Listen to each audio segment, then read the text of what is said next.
গাছ কি গাছ এটা? এটা খৈলসা গাছ। খৈলসা গাছ। এই খৈলসা গাছের যে ফুল দেখা যাচ্ছে, এতে এতে মধু হচ্ছে। এতে এই শ্রেষ্ঠ মধু হইল, জঙ্গলের শ্রেষ্ঠ মধু। সুন্দরবনের সর্বশ্রেষ্ঠ ফুলের যে মধু, সেটা হলো খৈলসা গাছের ফুলের মধু। আপা বলছিলেন যে এই মধুটা শ্রেষ্ঠ মধু, একদম সাদা, একদম সাদা হয়, এটার রংটা একদম সাদা হয়, এবং এই ফুলের মধুই সবচেয়ে বেশি দামি।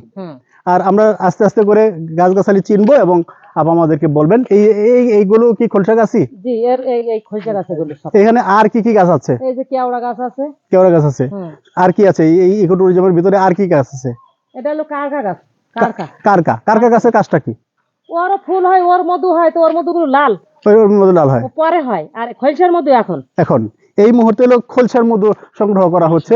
মোয়ালিরা পাশও দেওয়া হয়ে গেছে, 1 তারিখে পাওয়া গেছে, তারা চলে গেছে বাদায়, মোটামুটি চলে গেছে কাঠ পাঁচজন নিয়ে আসতেছে কি না, এক্ষুনি না, 15 দিন পরে পাওয়া যাবে। 15 দিন তারা জঙ্গলেই থাকবে? জি, 1 মাস থাকবে, তা 15 দিন পর ওরা উঠে আসে।